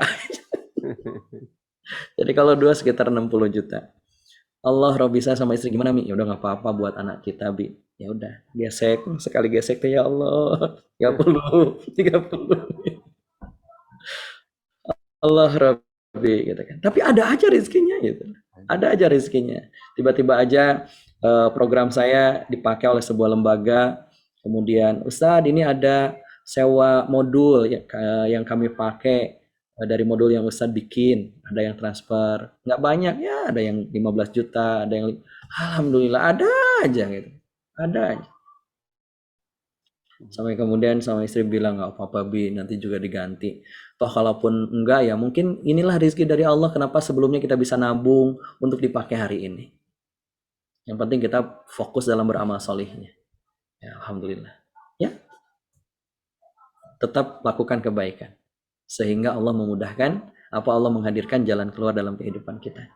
Ibrahim mengajarkan kita untuk itu. Tidak tanggung-tanggung, kalau ada tamu dipotongin sapi. Saya lebih hebat lagi, kalau Kang Apan ke saya potongin ratusan ekor ikan teri. Kalau ke saya ikan teri dikasihnya, ini tuh ratusan tuh Kang Apannya di satu wadah itu kan. Bahkan mungkin ribuan, Allah alam bisawab. Nasi liwet. Nasi liwet. Yang ketiga, sabar dalam apa? Sabar dalam berkorban. Untuk taat sepenuh hati kepada zat yang maha memberi. Dan Ibrahim mengajarkan kita untuk itu. Taatnya sempurna, taatnya tidak setengah-setengah, sepenuh hati. Bagi Ibrahim, Ismail itu adalah buah hati, harapan, dan juga cinta. Bertahun-tahun ditunggu, dikasih. Bahagianya tuh nggak ketulungan kapan. Kayak kapan lah misalkan, saya pernah punya hutang sama orang tua. Nah, ketika bangun rumah itu saya berhutang kepada orang tua, bukan berhutang sebenarnya, dikasih pinjaman. Dan kalau pinjaman itu harus cerdas kapan? Carilah pinjaman tanpa bunga. Kalau dikembalikan. Harus, betul, tanpa pengembalian. Dan itu ya Allah bahagia banget. Ketika kita mau bayar, kata orang tua saya, mertua saya, nggak usah, ini buat sekolah anak-anak aja. Itu, kayak gitu. Kita punya utang tiba-tiba diikhlaskan kan itu. Aduh itu senangnya minta ampun kan begitu. Itu kan cinta gitu. Itu kan cinta. Sama seperti kita ketika kita lagi cari jodoh gitu kan. Aduh datang kapan tiba-tiba yang datang gitu kan. Misalkan Teh Sri gitu kan datang jodohnya enggak apa-apa ganteng soalnya kaya gitu kan. Datang dan itu wow gitu. Itu kan cinta gitu. Apa yang kita harapkan lalu kemudian datang diuji dan Allah akan menguji tentang apa yang kita cinta. Kalau kita cinta terhadap harta, Allah akan uji kita dengan harta. Kalau kita cinta terhadap kendaraan, Allah akan uji dengan kendaraan. Termasuk kalau kita cinta dengan keluarga, Allah akan uji kita dengan keluarga. Allah Subhanahu wa taala mengabadikan itu yang tadi juga disebutkan oleh Abi Sandi. Falamma balagha ma'ahu sa'ya. Dan ketika anak itu sampai kepada ma'ahu sa'ya. Sa'ya itu kayak seperti sa'i gitu. Dia bisa melakukan sesuatu berikhtiar membantu ayahandanya. Ibrahim untuk membangun Ka'bah, meninggikan kembali pondasi Ka'bah. Lalu kemudian Ibrahim berkata kepada putra tercintanya, "Ya bunayya, wahai anakku, inni ara fil manami, aku melihat dalam mimpiku, anni azbahuka. Sesungguhnya aku diperintahkan untuk membunuhmu, menyembelihmu. Fanzur, bagaimana menurut pendapatmu?" Kalau bahasa kita kan begitu. Kapan anak yang paling besar usianya berapa tahun? Itu kapan? Sa'ya itu. Seusia itu. Kalau dalam riwayat ada yang menyebutnya 10 tahun, ada yang menyebutnya kurang dari 15 tahun. Belum dewasa, balik tapi sudah mulai mumayyiz, sudah mulai bisa bantuin orang tua gitu. Itu kan usia-usia sa'i. Coba nanti malam kapan? Namanya siapa putra pertamanya? Hansa Fikratun Nazida. Nah, panggilannya? Hansa. Ya. Oh, Hansa. Nanti malam bilang ke Hansa, "Nak, Bapak melihat dalam mimpi bahwa Bapak Abi disuruh menyembelih kamu, Nak. Bagaimana pendapatmu?" Nah, kira-kira jawaban anak apa? Tidak mau. Jawaban anak kita maling balik kanan. Abi aja duluan, udah tua. Kan begitu. Gitu. Tapi lihat coba. Ini yang tadi saya sebutkan. Keluarga Ibrahim itu keluarga yang kompak. Apa jawaban anaknya? Kenapa Ibrahim bertanya kepada anaknya? Bukan berarti dia tidak mau melakukan, enggak. Dia ingin penguatan dari anaknya. Dia juga ingin melihat seperti apa respon anaknya. Ismail mengatakan, qala ya abati, wahai ayahku, if'al ma tu'maru. Lakukan saja apa yang diperintahkan. Satajiduni insyaallahu minas sabirin. Doakan aja, mudah-mudahan aku termasuk orang-orang yang sabar. Digoda oleh iblis, nggak mempan. Ibrahim nggak mempan, Ismail nggak mempan, Siti Hajar pun digoda nggak mempan. Kompak, sabar dalam taatnya. Nggak peduli seperti apa beratnya, nggak peduli seperti apa pengorbanannya. Yang penting ini untuk Allah, dia keluarkan. Dia lakukan. Pertanyaannya, gimana dengan kita? Siapkah kita mengorbankan Ismail kita? Siapkah kita mengorbankan Ismail yang kita cintai dalam kehidupan kita? Apa itu? Bisa jadi harta kita, bisa jadi keluarga kita, bisa jadi waktu kita, pekerjaan kita, bisnis kita. Itulah Ismail kita hari ini. Yang suatu ketika pasti akan diminta untuk dikorbankan. Karena cinta pasti menuntut berkorban. Kalau kita tidak dituntut dalam berkorban, tidak ada yang kita ambil dalam diri kita sebagai bukti cinta kita, berarti cinta kita perlu dipertanyakan. Karena setiap cinta pasti akan merenggut sesuatu dari diri kita. Maka Allah mengabarkan kepada kita, qul in kuntum tuhibbunallah fattabi'uni yuhibbukumullahu wa yaghfir lakum dzunubakum wallahu ghafurur rahim. Maka kalau kita cinta ini sama Rasul, cinta kepada Allah, cinta sama Allah, ikutin aja Nabi Muhammad. Bagaimana kelakuan Nabi Muhammad, bagaimana perangai Nabi Muhammad, bagaimana syariat Nabi Muhammad, sudah ikutin aja. Nggak usah pakai nanti, tapi kan nggak usah. Diamalin aja. Kita makan sering pilih-pilih, seolah-olah Islam itu seperti prasmanan. Mana yang kita suka kita ambil, mana yang kita inginkan kita ambil. Yang lainnya, aduh jangan deh, ini mah nggak. Jangan Ustadz, tapi keluarga Nabi Ibrahim ya, tapi tanpa dimadu. Nah itu namanya pilih-pilih kayak gitu. Ya persoalan kemudian tidak mau dimadu kan persoalan lain. Maka berkurban itu hanya salah satu penggalan kisah Nabi Ibrahim dalam ketaatan dia kepada Allah Subhanahu wa taala. Ketika Allah berfirman, inna a'tainakal kautsar fashalli li rabbika wanhar inna syani'aka huwal abtar. Allah perintahkan salat dan berkurban. Maka artinya ketika kita diperintahkan, lakukan aja. Banyak hadis-hadis yang menyebutkan keutamaan kita berkurban. Salah satunya kata Rasulullah, ma'amila banu Adam yauman nahr amalan ahabba ilallahi azza wa jalla min hiraqatid dam. Tidak ada satu amal anak Adam pada hari raya kurban yang lebih dicintai Allah selain menyembelih hewan kurban. Dalam ayat yang lain, dalam hadis yang lain, Rasulullah mengatakan, umirtu binahri wa huwa sunnatul lakum. Aku perintahkan kepada kalian untuk menyembelih kurban. An-nahr wa huwa sunnatul lakum, dan itu sunnah bagi kalian. Dalam hadis Daruqutni juga dikatakan, kutiba alayya nahr, diwajibkan atas kalian berkurban, walaysa biwajibin alaikum, tetapi itu tidak wajib. Maksudnya diperintahkan untuk berkurban tetapi tidak wajib. Makanya para ulama menyebutnya kurban itu sunnatan muakkadah. Sunnah yang diutamakan. Dan bukan, aku kan sudah kurban tahun lalu. Ya kurban itu tiap tahun syariatnya. Bukan sekali seumur hidup. Kalau sekali seumur hidup ya itu namanya akikah. Nah itu akikah sekali seumur hidup. Tapi kalau kurban tiap tahun. Kalau kita punya kemampuan berkurbanlah. Dalam hadis yang lain Rasulullah bersabda, man kana lahu sa'atun, barang siapa yang mempunyai kemampuan sa'ah, walam yudhi, tetapi dia tidak berkurban, fala yaqrabanna musallana, janganlah mereka mendekati tempat sholat kami. Maksudnya apa? Dicela sama Nabi. Sampai Ustadz Arifin Ilham itu almarhum mengatakan haram bagi orang yang merokok tapi tidak sampai mau berkurban. Nah, itu dosa katanya. Kenapa? Coba kalau dihitung katanya merokok satu hari satu bungkus harga berapa sekarang kapan 10.000 misalkan. Enggak ya 15.000 ya sekarang. 15.000 sebulan berarti berapa? Kalau 30 hari 450.000. Setahun kali 10 bulan aja udah 4.250.000. Ya kan? Berarti sekitar kalau 12 bulan sekitar 5 juta. 5 juta itu bisa berkurban untuk 2 ekor kambing di pesantren yatim.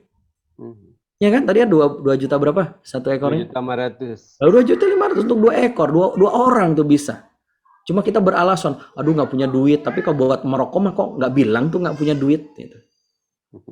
Urusan daging kurban naik gitu kan, hewan kurban naik, aduh mahal ya sekarang. Tapi kalau urusan rokok mah nggak pernah tuh dibahas. Mohon maaf ya, saya bukan berarti melarang Anda untuk merokok, tapi saya suka kesel. Gitu. Ke kakak saya maksudnya, ke saudara saya yang suka merokok tapi nggak kurban-kurban. Makanya saya kirim video dari almarhum Ustaz Arifin Ilham. Ayo berkurban. Dan apa balasannya dari Allah sebagaimana yang Allah sebutkan di akhir-akhir surah As-Saffat tadi. Qad saddaqta ru'ya innaka kadzalika najzi nazil muhsinin. Kata Allah, sesungguhnya kamu telah membenarkan mimpi itu, sesungguhnya demikianlah kami memberi balasan kepada orang-orang yang berbuat baik. Inna hadza lahuwal bala'ul mubin. Sesungguhnya ini benar-benar satu ujian yang nyata. Wa fadainahu bidzibhin azim, dan kami tebus anak itu dengan seekor sembelihan yang besar. Ibrahim tidak tahu bahwa anaknya akan diganti. Enggak tahu. Yang penting Ibrahim mengamalkan apa yang Allah perintahkan. Sebagaimana Musa, dia nggak tahu ketika tongkatnya akan diketukkan ke langit, ke laut akan terbelah. Musa nggak tahu. Hanya diperintahkan aja. Di belakang ada pasukan Fir'aun, di depannya ada laut. Kata Rasulullah, kata Allah, hentakkan ke laut. Terbelah laut. Musa nggak tahu. Sebagaimana Ibrahim nggak tahu kalau ketika dia mau menyembelih, Ismail akan diganti. Itulah keikhlasan, itulah kesabaran dalam beramal. Beramal saja sampai Allah berikan janjinya kepada kita. Kita tidak pernah tahu apa janji Allah atas kita dalam kondisi itu. Mudah-mudahan itu menjadi pengingat kita semuanya. Terakhir dari saya kapan, keluarga Ibrahim tidak hanya teladan ibadah haji dan kurban, enggak. Tetapi tentunya juga teladan dalam berjuang dan berkorban, teladan dalam ketaatan sempurna kepada hukum-hukum Allah Subhanahu wa taala dalam segala aspek kehidupan kita. Mudah-mudahan kita bisa meneladani menjadi keluarga Ibrahim alaihissalam. Assalamualaikum warahmatullahi wabarakatuh. Waalaikumsalam warahmatullahi wabarakatuh. Jazakallah khairan katsiran Ustaz Asef.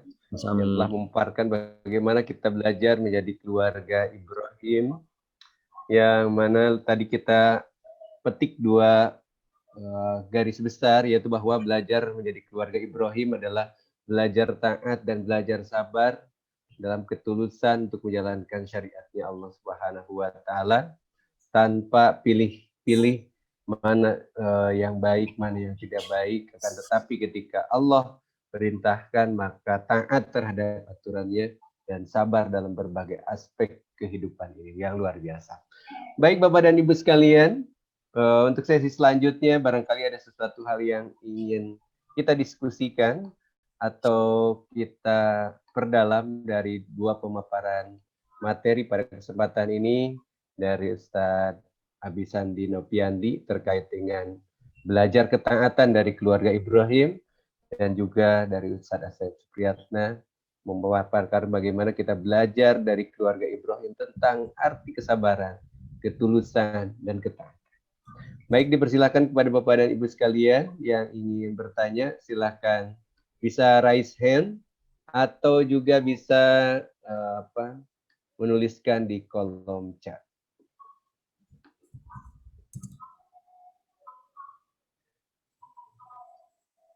Baik, dipersilakan.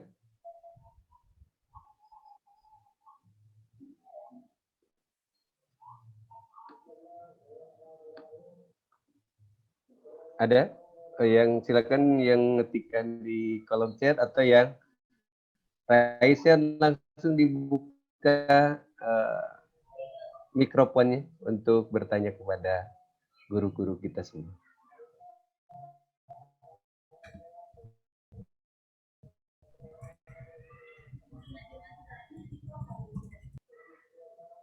Dan alhamdulillah juga ini di beberapa wilayah sudah memasuki waktu maghrib. Kami ucapkan selamat menunaikan ibadah sholat maghrib. Baik Ustadz, ada yang bertanya ini bagaimana Ustadz mengistiqomahkan kesabaran dalam kehidupan kita. Yaitu bagaimana mengistiqomahkan kesabaran. Tadi kita sudah belajar banyak kesabaran di keluarga Ibrahim. Nah sekarang bagaimana caranya agar kita istiqomah dalam kesabaran? Baik, silakan. Terima kasih. Kalau guru kita kan mengajarkannya berdoa. Doanya mau tahu nggak kapan? Mau. Yuk ikutin saya kapan? Bismillahirrahmanirrahim. Bismillahirrahmanirrahim. Allahumma. Paksain aja. Paksain saja. Ya tidak ada cara untuk kita bisa istiqomah kecuali kita memaksakan diri kita untuk bersabar. Sabar itu kan menahan, dan itu perlu perjuangan, dan itu perlu dipaksakan. Tahan aja, itu sabar. Kita misalkan mau beramal soleh, tahan kita tetap untuk beramal soleh, tahan aja diri kita terus untuk beramal soleh, kan begitu. Maksudnya tetap beramal soleh, paksakan diri kita. Yang pertama. Yang kedua, ya tentunya bermohon kepada Allah. Allahumma rizukna, ya Allah rizkikan kepada kami istiqamah. Dalam ayat yang lain kan, dalam doa yang lain kan banyak di Al-Quran. Rabbana la tuzigh qulubana ba'da idh hadaitana wa hab lana min ladunka rahmah innaka antal wahhab, dan seterusnya. Jadi perlu dipaksakan dan perlu dilatih.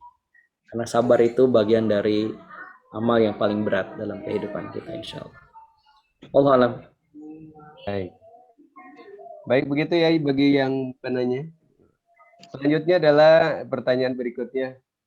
Ustadz, boleh nggak Ustadz pakai uang di luar gaji yang menurut saya kurang? Toh ini sih untuk bantu orang berdampak COVID, itu yang pertama. Yang kedua, sabar itu perlu skill ya Ustadz. Harus dilatih terus biar ikhlas ya. Itu pertanyaan kedua Ustadz. Ya. Yang pertama adalah boleh nggak pakai uang di luar gaji? Sebetulnya masih kurang begitu kan, tapi ini untuk membantu orang yang sedang berdampak. Boleh nggak Ustadz pakai uang di luar gaji yang menurut saya kurang? Iya. Saya nggak tahu ya, nggak paham nih saya pertanyaannya. Maksudnya maksudnya kurang thayyib itu apa, Bu? Ya, kalau misalkan harta kita haram, disedekahkan tidak akan menjadi kebaikan. Jadi sedekah itu yang akan diterima tentu dari harta yang halal. Kalau hartanya udah jelas haram, ya disedekahkan pun tidak akan jadi kebaikan. Karena itu bukan harta kita. Kita tidak berhak untuk menjadi pemilik dari harta yang haram. Itu mungkin. Tapi kalau misalkan harta kita halal, ya insya Allah jadi kebaikan. Apalagi untuk membantu meringankan saudara kita yang terdampak COVID. Allah a'lam bishawab. Untuk sabar apakah betul skill gitu? Iya, sabar itu skill gitu. Sabar itu bukan knowledge gitu. Makanya perlu dilatih. Melatih sabar gimana? Menahan aja misalkan. Misalkan kalau kata para ulama kan sabar itu menahan diri kita. Misalkan menahan kalau misalkan anak kita lagi mecahin piring. Kita bisa nggak menahan? Paksain aja tahan, jangan sampai marah gitu. Tahan gitu kan, walaupun berat gitu kan. Sabar itu kan bukan ikhlas, beda. Ikhlas di atas sabar. Sabar itu perintah dari Allah, wajib gitu. Minimal di situ di level sabar. Makanya memang perlu dilatih, dan kata para ulama sabar itu 3: sabar dalam taat, sabar meninggalkan maksiat, dan sabar dalam menghadapi musibah. Mudah-mudahan kita termasuk orang-orang yang dimampukan oleh Allah untuk bersabar. Amin. Baik, pertanyaan terakhir barangkali ini yang dari Pak Sugianto. Apa Ustadz, mampu yang dimana yang dimaksud Ustadz dalam hal ini berkurban? Apakah termasuk mampu jika saya misalnya memiliki uang sekian puluh juta untuk persiapan bangun rumah karena saat ini saya masih tinggal di rumah mertua. Apa saya termasuk mampu, Ustaz? Ya, Allah Allah. sekian puluh juta itu kan bisa dipakai buat kontrak. Kan gitu. Jadi yang Allah perintahkan kita itu kan memberikan tempat tinggal itu nggak harus punya sendiri gitu. Mengontrak itu bagian dari bentuk memberikan tempat tinggal. Jadi nggak harus punya gitu. Mengontrak itu salah satu. Jadi sebelum kita membangun, kita mengontrak dulu kan nggak apa-apa gitu. Yang penting kita ada tempat bernaung untuk keluarga yang kita biayai sendiri gitu. Lalu kemudian kita pakai juga buat berkurban. Insya Allah menjadi barokah sebelum kita membangun. Saya juga kontraktor kok kapan? Maksudnya ngontrak gitu kan. Saya masih ingat ayah saya sampai bilang, tenang Sep, bapak ge baheula ngontrak. 5 tahun lah minimal ya ngontrak itu. Kalau sudah 5 tahun ya barulah berpikir untuk selama 5 tahun itu sambil ngontrak sambil menabung. Tapi jangan berarti kita lantas tidak mau beramal solih. Siap, justru dengan beramal solih mudah-mudahan kita dimudahkan rizkinya sehingga dilipat gandakan rizkinya sehingga kita diberikan kemampuan untuk mendapatkan rumah yang sendiri tadi, rumah sendiri insya Allah. Jadi tidak masalah gitu, tidak masalah insya Allah. Insya Allah. Oh kan ini dari puluhan juta kan gitu. Iya. 90 juta, yang berkorbannya cuma 2,5 juta. Nggak ngaruh gitu loh. Insya Allah tambah berkah ya. Oh, insya Allah. Baik, barangkali Ustaz ini beberapa pertanyaan terakhir saya simpulkan aja beberapa pertanyaan karena waktu kita sudah menjelang maghrib.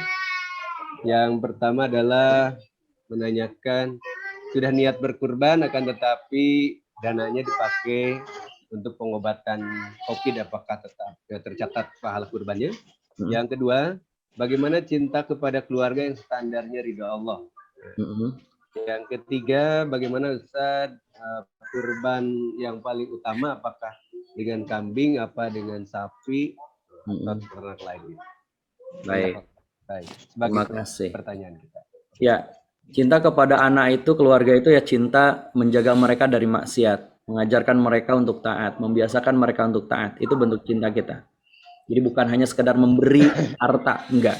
Tapi yang terpenting adalah bagaimana membuat mereka terjaga dari api neraka, mengajarkan mereka untuk taat. Lalu bagaimana kalau kita berniat nih berkurban, tapi ternyata qadar Allah ayah sakit, ibu sakit, atau keluarga yang sakit sehingga terpakai. Mudah-mudahan kalau sudah diniatkan, Allah gantikan. Allah balas dengan niat yang sempurna itu. Harus diutamakan dulu yang wajib. Yang wajib yaitu mengobati orang tua, menafkahi keluarga. Mana yang lebih utama? Yang utama itu adalah yang nilai pengorbanannya lebih besar. Bagi Kang Apan yang gajinya 100 juta sebulan. Amin ya Allah. Misal ya. Ya berkurban 1 ekor sapi itu ringan harusnya. Ringan banget. Kan begitu. Tapi bagi kita yang mungkin gajinya 2 juta sebulan, ya Allah menyisihkan 100.000, 200.000 sebulan untuk berkurban selama setahun 2,5 juta, itu berat, maka itu lebih utama. Jadi bukan dilihat dari besarnya, tapi nilai pengorbanannya. Kalaupun mungkin tahun ini nggak terbeli, ya Allah izinkan tahun depan dicukupkan untuk berkurban, itu sudah tercatat oleh Allah sebagai satu pahala kurban, insya Allah. Yang penting kita sudah berikhtiar, sudah berniat. Jadi bukan masalah kurbannya dengan sapi atau kambing, enggak, domba, enggak, tapi dilihat dari kemampuannya gitu. Ya kalau misalkan penghasilannya ratusan juta sebulan, kurbannya 1 ekor kambing, ya kebangetan gitu loh. Kebangetan, nanti diketawain gitu sama malaikat gitu. Walaupun ya tetap berpahala insya Allah gitu kan. Gitu kapan insya Allah. Baik. Jazakallah khairan katsiran Ustaz. Alhamdulillah Bapak dan Ibu sekalian. Ini sudah alhamdulillah waktu kita sudah mendekati waktu maghrib untuk wilayah bagian barat dan kemudian di beberapa wilayah sudah masuk waktu maghrib. Jazakallah khairan katsiran atas kehadiran yang berkesempatan ini.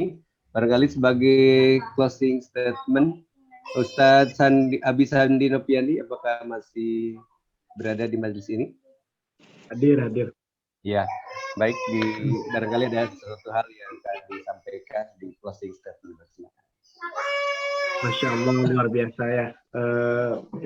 Membuat kita semakin semangat dalam menjalani kehidupan, apapun ujian dan cobaan yang Allah berikan. Syukron kasih kepada guru kita semua, Ustadz Asep Supriyatna, yang sudah mengingatkan kembali tentang hakikat kehidupan sebagai seorang hamba untuk taat dan sabar. Masya Allah. Dan tadi Nabi Ibrahim levelnya sudah di level ikhlas ya, bukan hanya sekedar sabar, tapi sudah benar-benar ikhlas. Jadi luar biasa.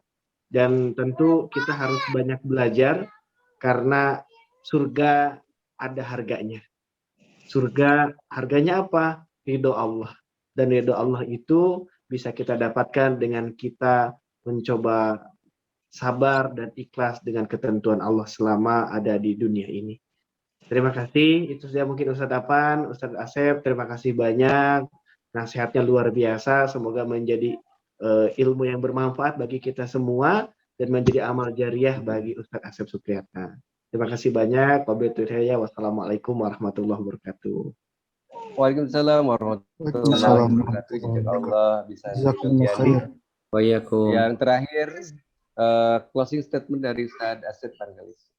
Dari saya, yuk berkurban. Jangan lupa berkurbannya di pesantren yatim. Karena pahalanya jadi double insya Allah. Terima kasih. Assalamualaikum warahmatullahi wabarakatuh. Waalaikumsalam warahmatullahi wabarakatuh. Jazakallah khairan katsiran. Ustadz Asep Supriyatna yang telah memberikan inspirasi dan ilmu yang luar biasa kepada kita semua. Dan kepada Bapak dan Ibu sekalian, alhamdulillah jazakallah khairan katsiran atas kehadirannya berkesempatan ini. Dan insya Allah kajian dan silaturahmi ini kita akan lanjutkan setiap bulan insya Allah. Dan juga Cinta Dakwah akan mengadakan kajian-kajian lain yang insya Allah nanti bekerjasama dengan Art of Dakwah untuk menyelenggarakan berbagai macam kajian dalam tajuk gerakan Cinta Dakwah.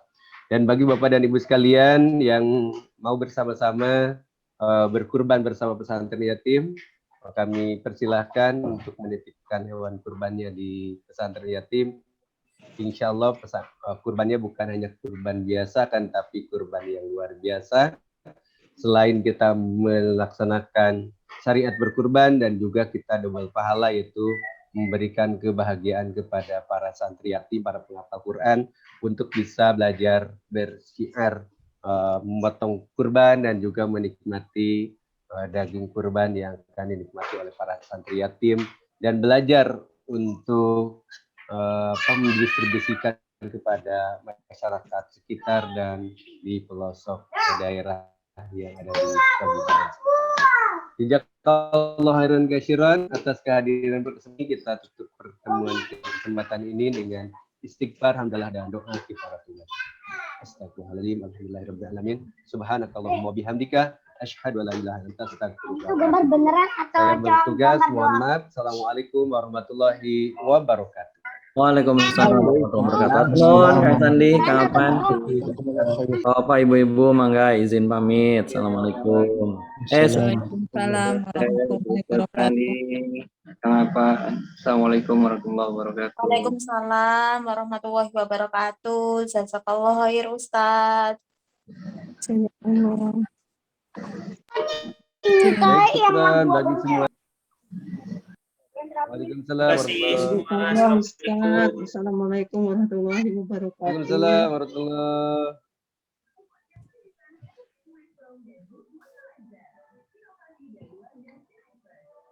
Syukron atas kehadirannya pada Bapak dan Ibu sekalian. Hati-hati di perjalanan.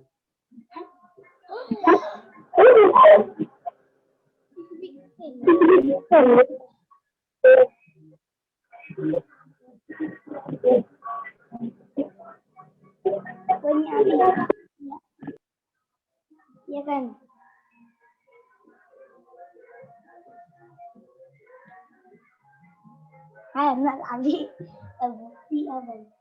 Syukron Bapak dan Ibu sekalian, sampai ketemu di kajian berikutnya di bulan yang Afwan, Bu Ren.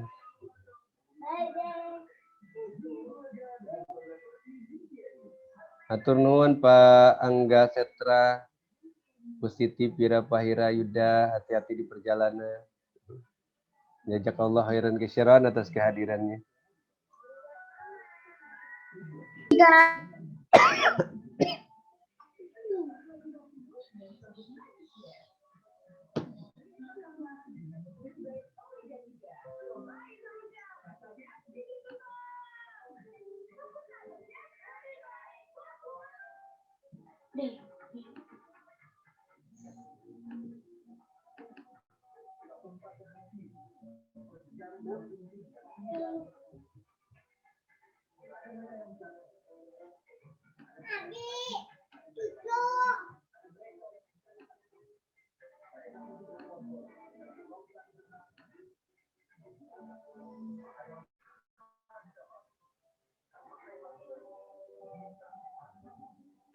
Kami mencintai kami mencari ridho Ilahi.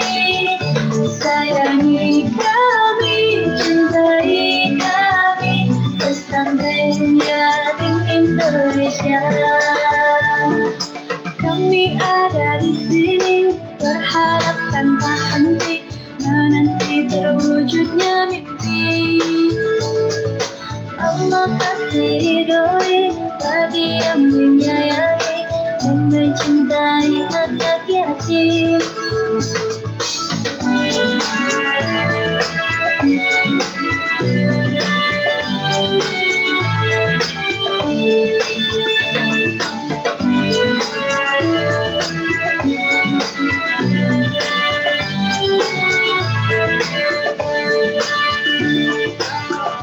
Kami wujudkan mimpi menjadi insan sejati. Sayangi kami, cintai kami, pesantren Yatim Indonesia.